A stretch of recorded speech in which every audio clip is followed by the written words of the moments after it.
Hello everybody. In the last class we had gone through the discussion on DC motors, and we almost completed the discussion on the DC motors. Towards the end of the session, we just very briefly discussed on how we go about performing the dynamic model of the DC motor.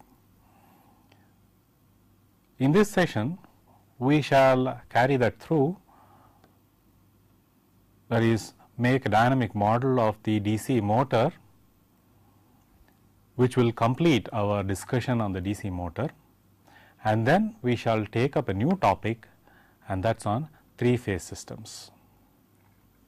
So, first the DC motor. So, we have been studying quite at length about the DC motor. We are familiar with the symbology. We have the armature, and to the armature is attached the brushes through the commutator, and we have two non-idealities in the dynamic case. One is RA and the other is LA. RA is the winding equivalent winding resistance of the armature. LA is the equivalent inductive reactance of the armature. Now, this is the DC motor which has a mechanical shaft, and we said that in the case of the motor, the energy is moving from the electrical domain to the mechanical domain, and the mechanical loading gets reflected on the electrical domain as back EMF across the brushes. Now, we apply a voltage EA, and there is a armature current IA which is flowing through it. This is RA and LA, and then in the mechanical domain we have a torque Tg which is getting generated, and because of the torque Tg there is a speed, angular speed of rotation omega in radians per second,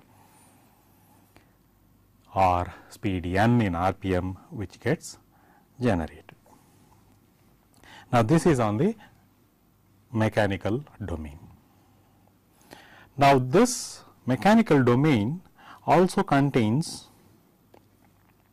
its own load, or the reflected inertia J, which is like the mass of a vehicle, or the mass of the load, or a mass of a very big wheel, which has an inertia to it, and then when it is rotating, it gets stored in the kinetic form, and that is called the inertial energy, which is stored by virtue of an object being in motion, which we know that it is stored in the kinetic energy form, and therefore, J, or the inertial parameter, is similar to L, the inductive parameter, and therefore, the state variable in the case of the mechanical domain which is involved with the parameter j would be omega, the speed. There could also be at the bearings some friction associated, and we will call it as a friction B. Now, this is the electrical domain, and this on the right side we have the mechanical domain. The link between the electrical and the magnetic domain is the motor. There is a back EMF, we said, and this back EMF can be expressed in terms of the mechanical domain parameter or mechanical domain state variable, and that is k phi omega. We saw this in an earlier discussion, so that is equal to the back EMF. The torque component here, the torque that is generated, can be related to the state variable on the electrical side by the same k what we have written phi I A. Now, as we are doing dynamic model, we do not want to take the RMS values, let us take the instantaneous values. So, therefore, I will replace these by the instantaneous values. So, we have EA, we have IA and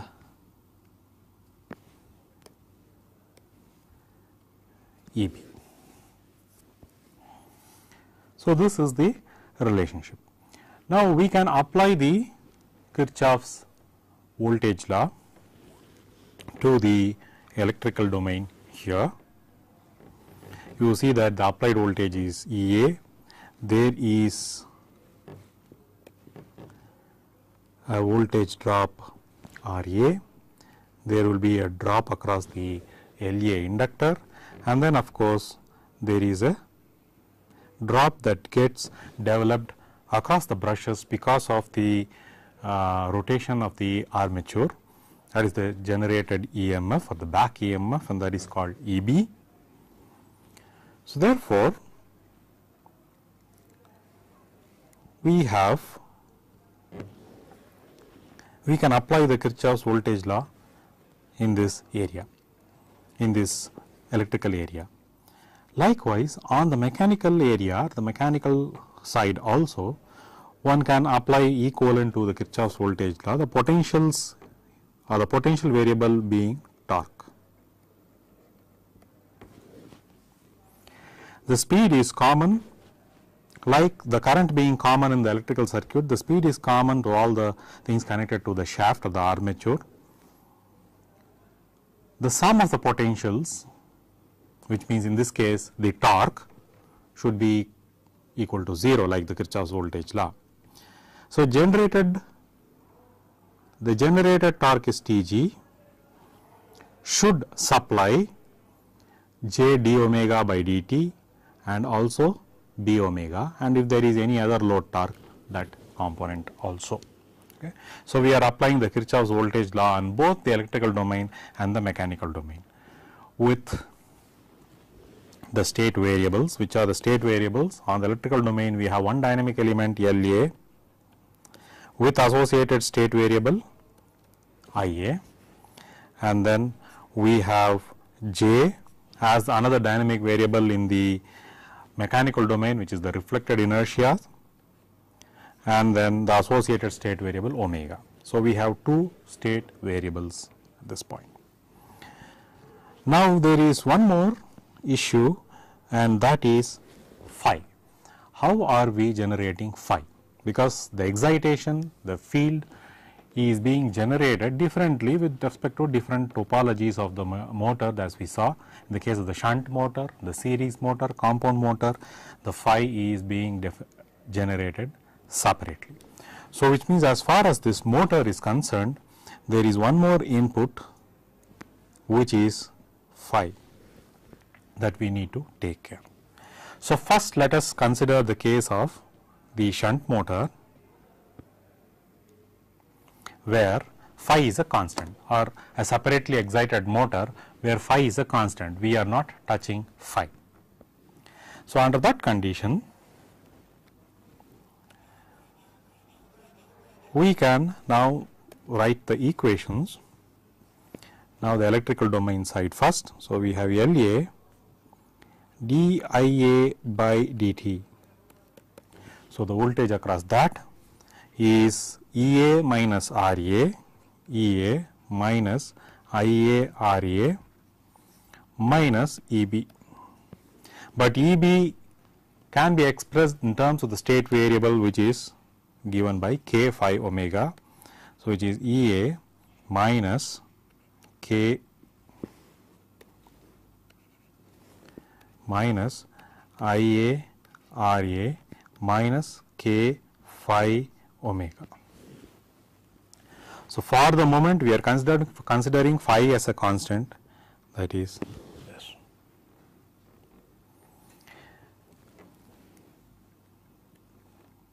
Let us take this,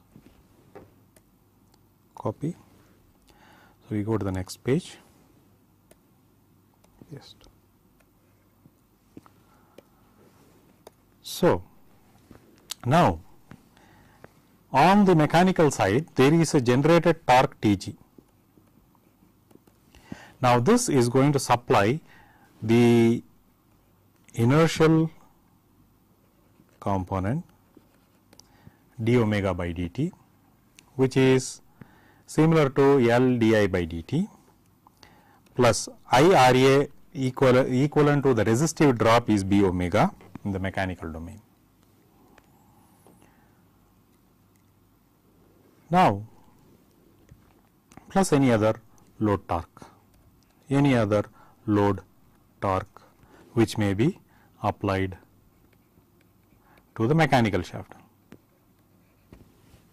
All this should be generated by Tg. So, J d omega by dt will be equal to Tg.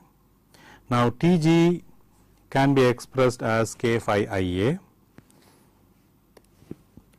in terms of the state variables k phi Ia minus B omega minus T load.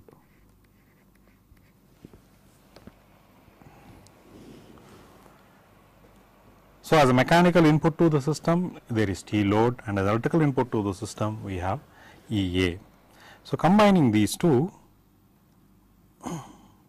we have dIA by dt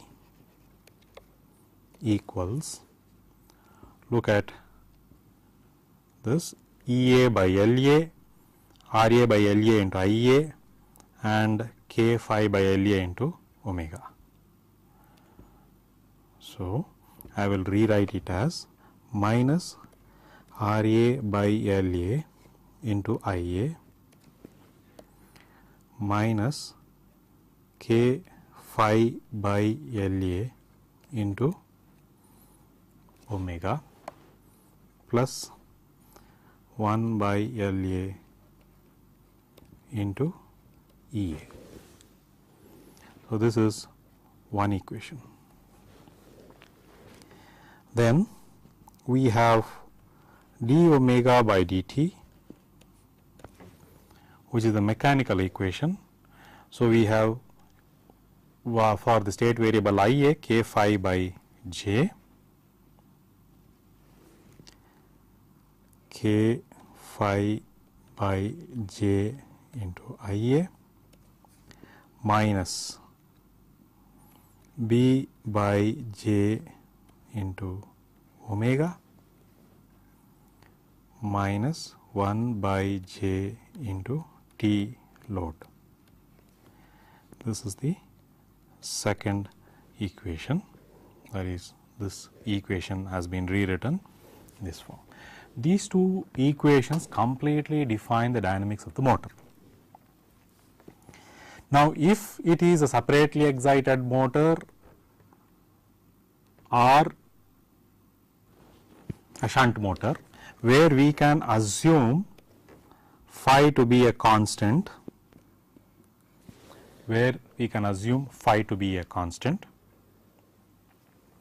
then we can write it in the standard form of IA dot d phi by dt omega dot d omega by dt, which is equal to minus RA by LA minus K by LA K by J, K phi by J, this is, and minus B by J, IA and omega being the state variables in the state vector, plus 1 by LA minus 1 by J, sorry,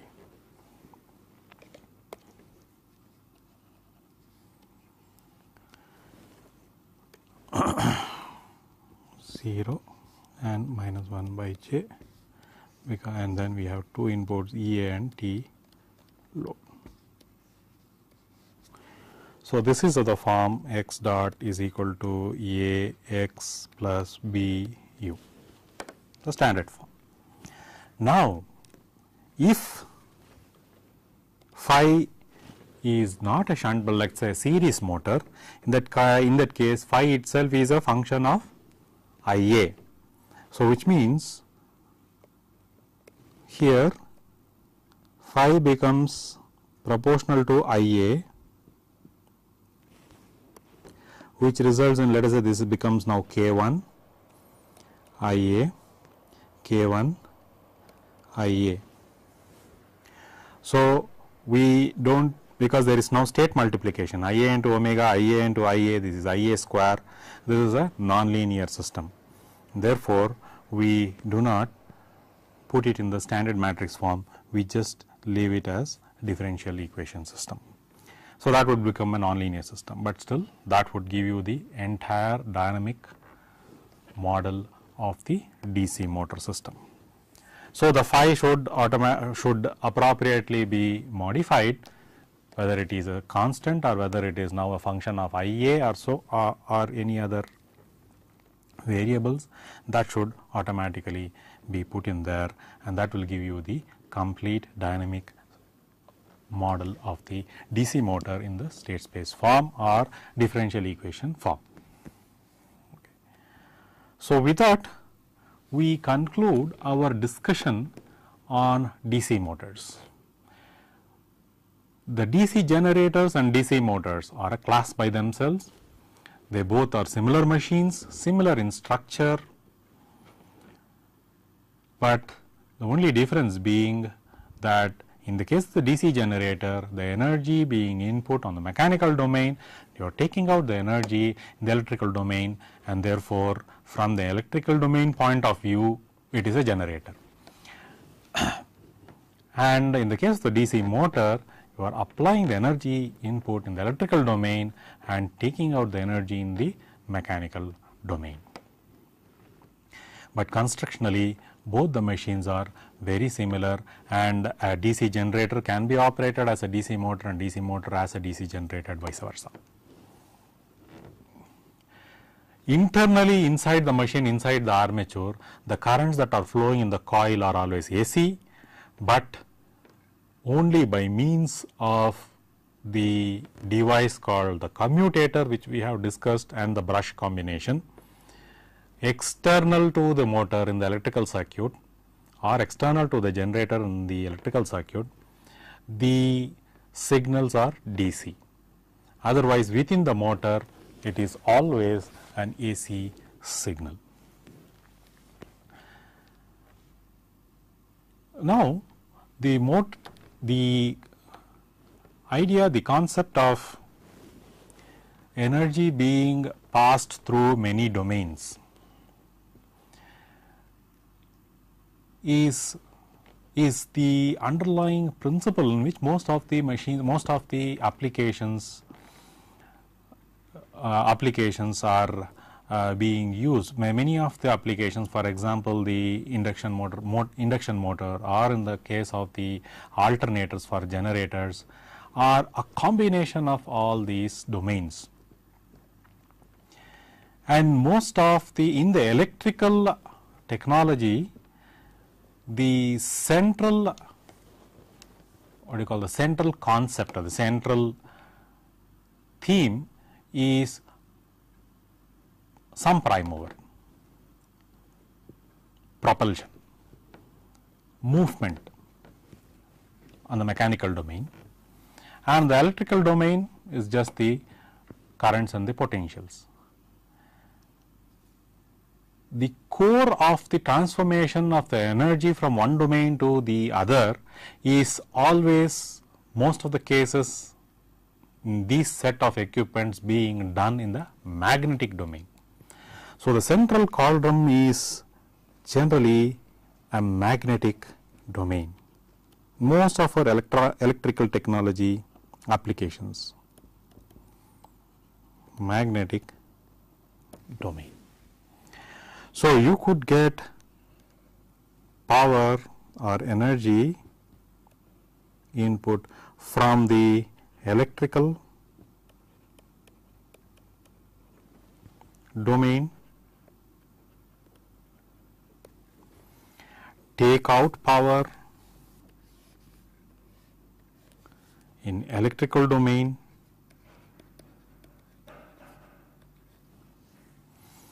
you could take out the power in mechanical domain,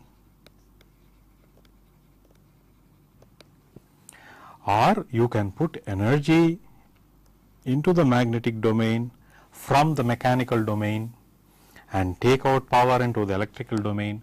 All these are possible. So, the central mechanism which makes possible the conversion between many of these domains is the magnetic domain in the case of most of the electrical equipments. And all these area, including the interfaces between the electrical, magnetic, and within the magnetic, they are always AC. And in many applications, it is not single phase AC, it is 3-phase AC.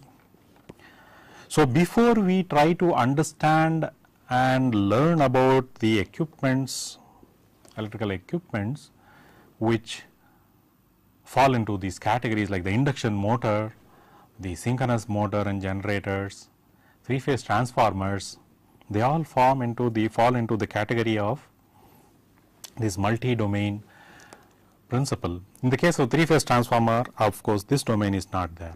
There is only, that is, the mechanical domain is not there. There is only electrical transformation between electrical and the magnetic domains. In the case of the induction motor with shorted rotors, you have only one electric domain which is inputting, and this other electrical domain is not there, and you have the mechanical domain. In case of the wound rotor, where you have the rotor windings not shorted, taken out to a resistor, set of resistors, then you have the input electrical domain and output electrical domain, you also have the mechanical domain, so on and so forth. So, like that you can have many combinations, but all falling into this class of or this type of concept.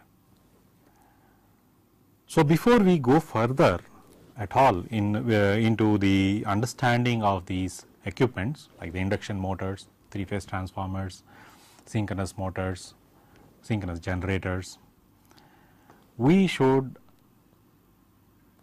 have a good understanding of 3-phase systems and what is this 3-phase systems. So, the major part of this session is going to now deal with 3-phase systems. This is also written as 3 phi for 3 phase system. So, in the literature you will see that phi being used for the term phase. So, now what is this 3 phase system? How does it look like, and what is its character, and what are its features? Let me take a source, a sinusoidal voltage source. Let me arrange it in this fashion. So, let me say that this source is connected to a resistive load. Let me connect it to a resistive load as shown like this. So, this resistive load R is connected across this source, which has 2 terminals here, and let me name the terminal A, and let me name this terminal as N1, and the voltage across these two EAN1. Okay. So, this is the voltage, and there is going to be a current through this one, and we will call that one as IA. Now, I will put one more source,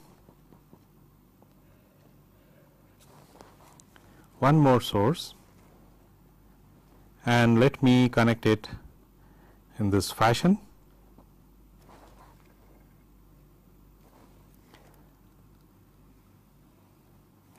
Electrically, they do not have anything in common, except that I am putting one within the other, and that is also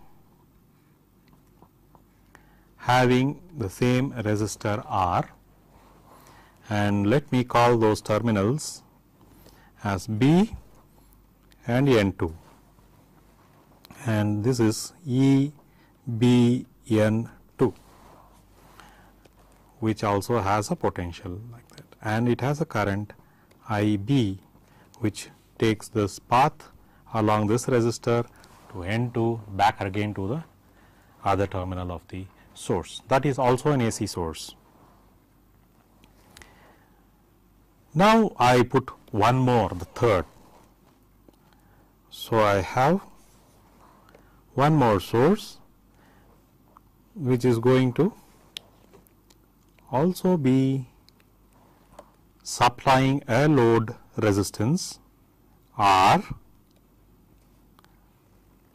and that is also not going to be electrically connected to the other two sources, and it has 2 terminals, which I am going to name it as C and N3, and the voltage source itself is named between the terminals, given the terminal names EC&3, and there is going to be a voltage and a current IC. So, you see there are 3 sources, they are not at all linked electrically, they are absolutely independent of each other, each of them supplying their own loads,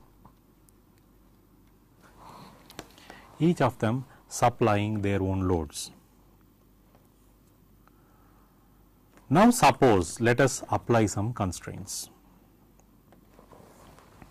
So, what are the constraints?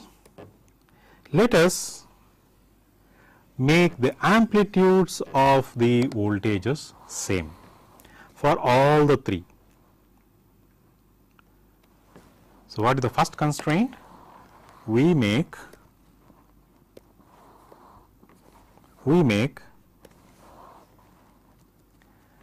not the instantaneous, mind you, we are making the peak amplitudes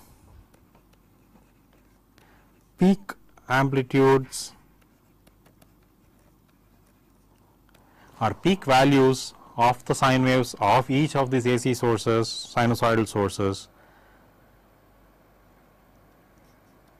same for all 3. that is E A N1, this is 1, E A N1 peak will be equal to E B N2 peak will be equal to E C N3 peak. The peak values of all the three sinusoids will be the same. That is the first constraint. And then of course, we have made are the impedances of all the three as resistive and all three are same. The loads that all the three see are the same. Now, we apply the second constraint. Each of the sources have a phase shift with respect to other of 120 degrees phase shift with respect to each other. Each of these sinusoidal sources has a phase shift of 120 degrees with respect to each other. That is the second and the most important constraint that we are going to apply.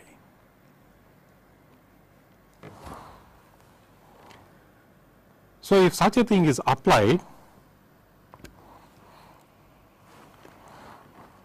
what happens to the phasor diagram? You see,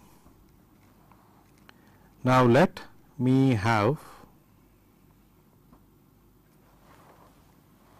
E A N 1 RMS value of the E A N 1 source is being taken as the reference. Okay. Now, let another voltage and let me call it, let us say E B N 2 lag E A N 1. Note that the RMS amplitude is the same because the peaks are same, the RMS is the same, is lagging by 120 degrees. The EB source voltage is lagging the EA source voltage by 120 degrees. And now, let me have the EC source voltage ECN3 lagging EA source voltage by 240 degrees.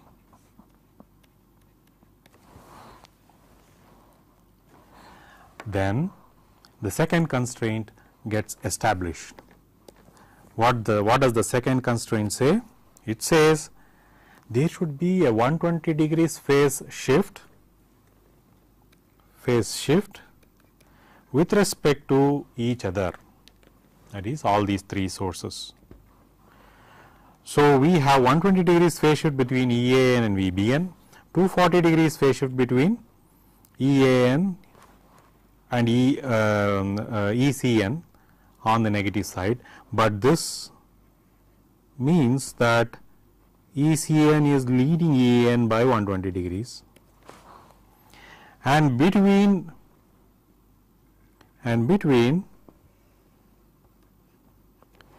EB and EC, because it is 240 with respect to AN and 120 with respect to EAN for EB, this becomes also 120. So, you see that EC is 120 degrees displaced from EA and 120 degrees displaced from EB. EB is 120 degrees displaced by EC and 120 degrees displaced with respect to EN. This satisfies the second condition. The first condition, of course, being the amplitudes are all same, the phasor amplitudes, and the second condition is they are equally displaced with respect to each other in a circle, and that is 120 degrees, 360 by 3, which is 120 degrees with respect to each other. So, this is the second constraint. Now, this is the nature of the sinusoids that will be applied. So, which means that though electrically they are not connected, we have applied a constraint on the three source voltages, which is equal in amplitude, equal in effective amplitudes or the peak amplitudes, and the second is the phase displacement between each other should be equal, and which is 120 degrees. This also implies that we have the effective values of all three equal, the peak and the effective values. So, now we can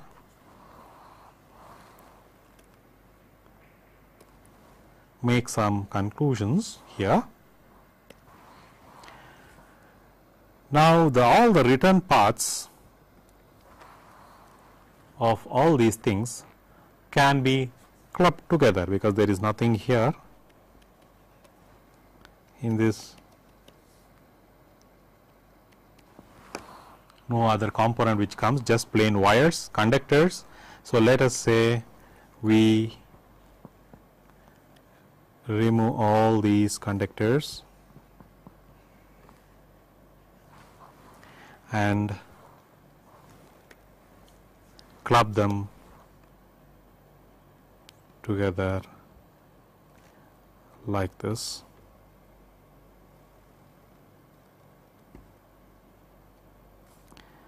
And join them. So, what have we done?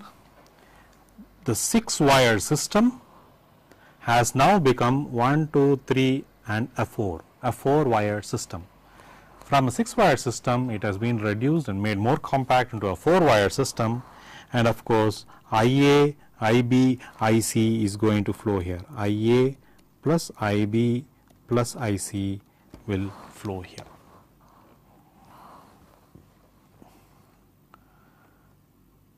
Now, there are two things that we need to have a look at. That is the voltage waveforms and the current waveforms. How do they look like, and what is the instantaneous values of these three put together, and what is the current resultant current which flows through this line, the return path line, and this line is called the neutral. This is called the neutral line. The return path line, which is common, is called the neutral line, through which IA plus IB plus IC flows. If the loads all are balanced, the voltages are all as according to the constraint, equal effective values, 120 degrees phase shifted, then you will see that IA plus IB plus IC is equal to 0 and not a very large value. So, which means the conductor here need not be very thick. In fact, if it is equal to 0, one can just eliminate this conductor.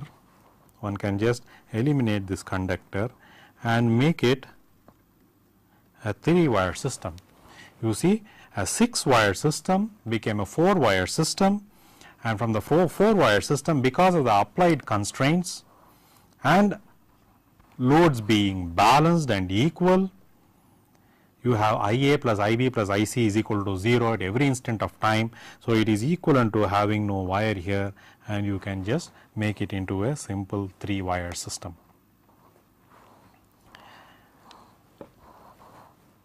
Now, let us have a look. Let us as such not erase this line, let this continue to be there. We shall erase it after some time, after we just make some study on the currents and the voltages. So, now let us have a look at the voltages here.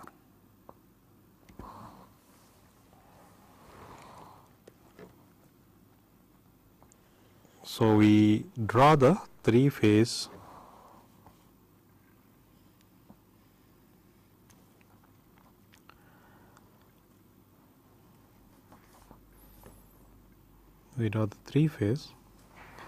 voltages EA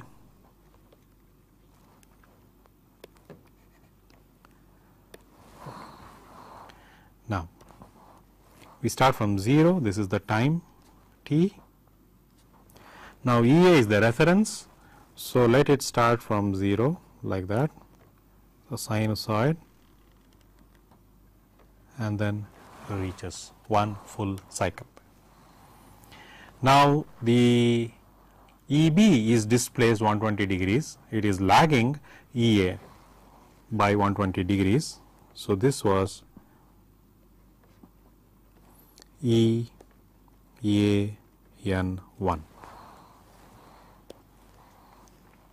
So, this is 90. So, 120 will be somewhere around here. So, we have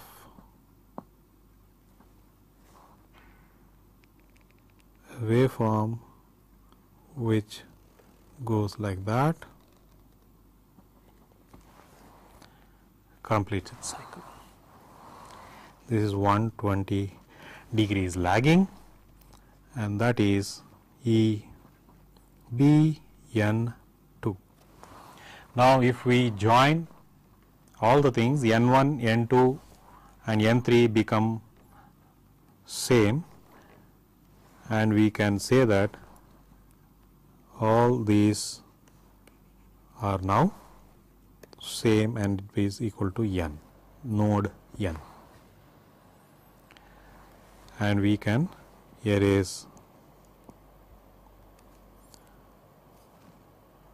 this and then say that these are CN, BN, AN. Then we have the third, the C waveform, which is a 240. This is around 270, and therefore 240 will be around somewhere here.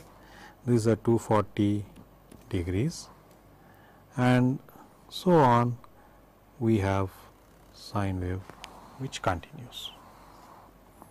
So, this is ECN3, and because we have commoned the return paths, it is now EAN, EBN, ECN. It is a 4-wire system. Now, this will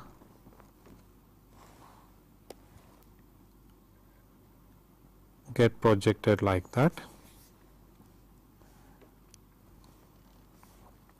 and this will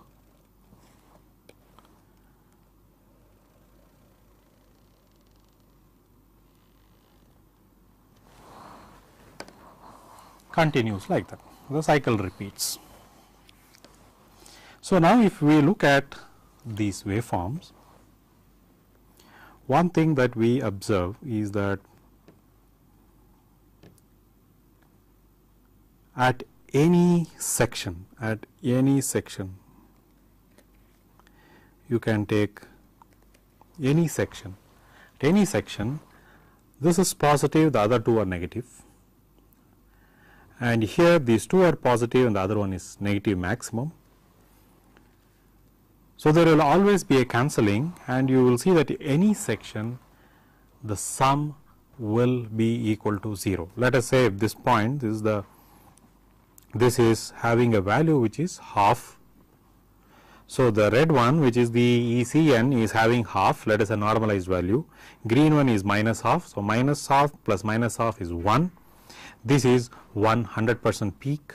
So, they both cancel and becomes 0. Likewise, let us say at this point it is plus half and plus half, blue is plus half, green is plus half, red is minus 1, gets cancelled, becomes 0. Likewise, every point you will see that the addition of all these three becomes 0, and as they are passed through resistive loads, What is IA? This waveform will be also similar to IA. IA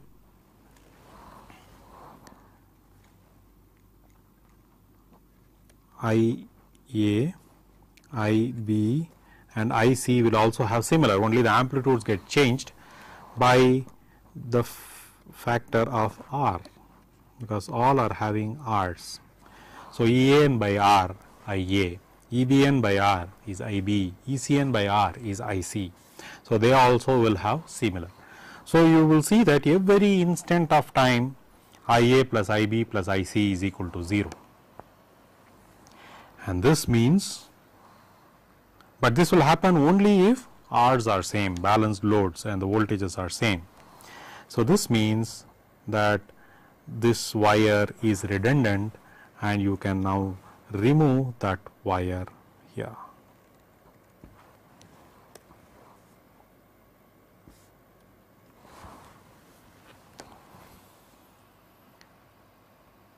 So, we have a strange connection between these two,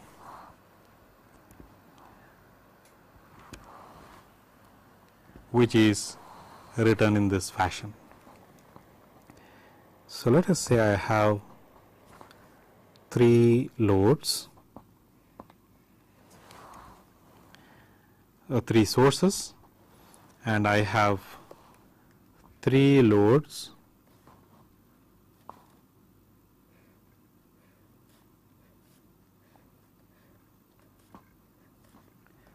which are written in this form R, R, R.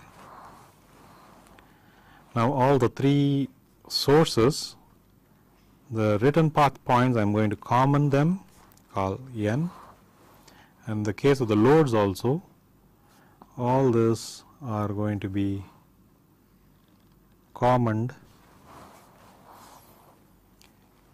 and then the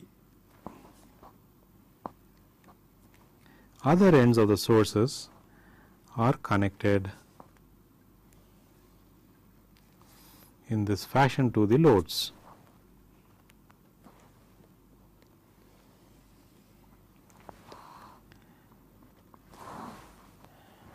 So, this is a 3-phase, 3-wire system. Now, look at the way the source and the loads are connected, and we saw that EAN, EBN, ECN had a phasor diagram which was EAN, EBN, ECN. Okay, 120 degrees, this is 120, 120, 120 degrees with respect to each other, all having equal amplitude, same. Now, this can also be written differently in this form, because we can take anything as the reference. Okay. 120, 120, 120. Okay. So, you have EAN, EBN, ECN, or you can also write it in this form, EAN, EBN, ECN, all 120 degrees out of phase. So, in the literature you will see that they use these two ways of writing the phasor diagrams for the 3-phase circuits. And the circuits are also built such a way that it tries to give you a better feel, that is along the vectors, that is what was supposed to be the vectors. Let us say we have the 3 vectors here,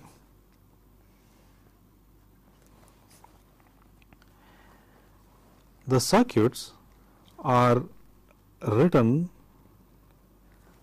along these vectors to give a better feel, and this common point is called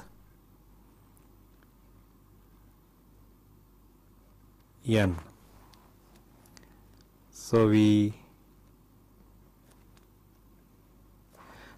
have the A phase circuit, let us say, connected to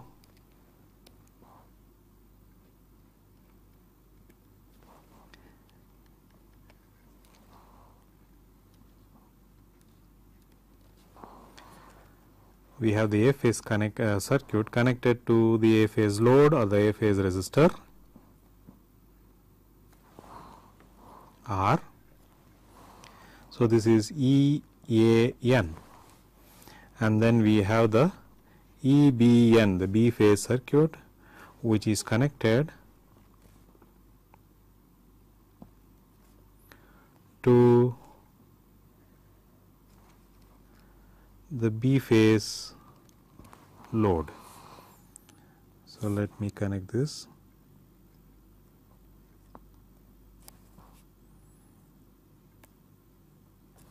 To the B phase load, and then we have the ECN, the C phase source, which is connected to the C phase load R.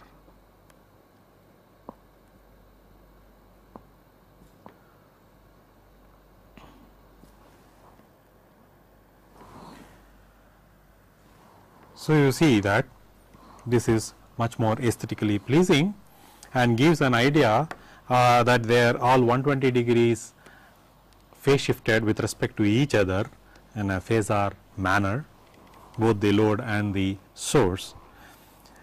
So, in the literature you will find this as a pretty common way of expressing three phase circuits, and by the way it looks, there are two indications. One is that this looks like a star, and sometimes this is called a star circuit. Star load is also in the star form, and if it is in the inverted way, that is, if in some cases the circuits may be written in this form. Here the A, B, C. So, this looks like a Y, and this is called a Y circuit. So, for this type of circuits where you have one end of the sources or the loads connected, joined together, common, and the other three terminals are taken out and used for connection to the source or the load, then such a connection is called star or Y connection. So, this is a star or a Y connected circuit. Now, some terminologies are in order. This is called the phase. Let us have a, so let me have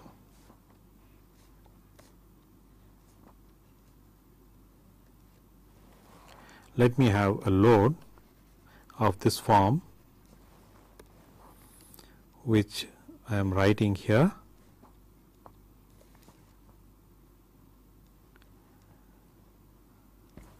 So, this is a star circuit or a Y circuit, as it may be called conveniently. So, let us say this is point A, this is point B, this is point C. So, A, B, C's are connected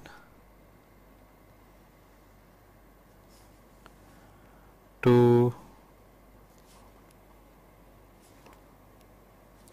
a three phase load A, B, C are connected to a 3-phase source.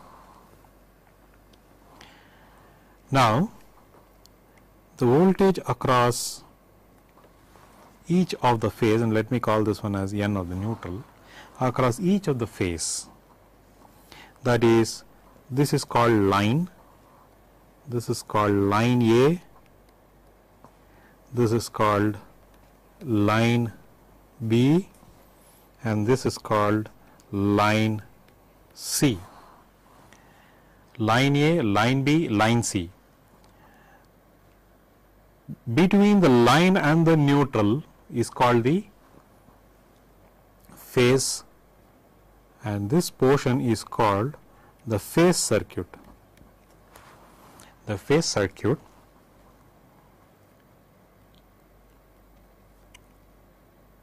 and the voltage across A and N is called the phase voltage. Likewise, the voltage across B and N is called the phase voltage EBN, and the voltage between C and N is called the phase voltage ECN. These are all phase voltages. Now,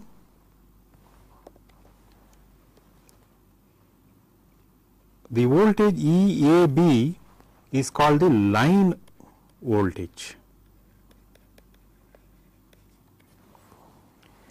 EBC is line voltage, ECA is also line voltage. So, EAB between the lines, EBC, ECA, they are all called line voltages. The current going through the A to N phase, let us say, this is called the phase current, and the current flowing in the lines are called the line currents. So, you have the line currents and the phase currents. So, current flowing through the phase circuit is the phase current, current flowing through the line is the line current. Of course, in this case the phase current, the line current are the same. The voltage across the lines is called the line voltage, the voltage across the phase circuit is called the phase voltage. Now, there is one more way in which the circuit, the load or the source can be connected between the lines. So, let us say I have line A, line B and line C, and we saw that we connect it with respect to the phasor diagram in this manner, in the manner of a star, but it can also be connected between these terminals as shown here.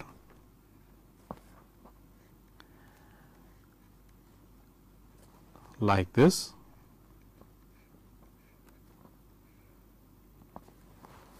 R, R, R. So, this type of circuit looks like a delta, the Greek letter delta, and the lines can be connected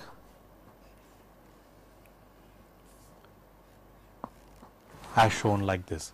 So, here also the voltage across the phase circuit is called the phase voltage. In this case, phase voltage, line voltage is the same.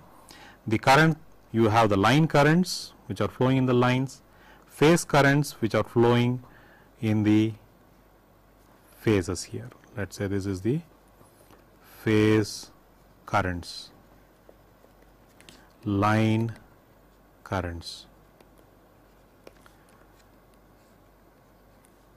phase voltage, so on. So, in general, we have two major types of circuits. You have the star circuit and delta circuit. So, in the literature, star circuit is also called as Y circuit. So, in all the three phase systems, you either have the star circuit or the delta circuit.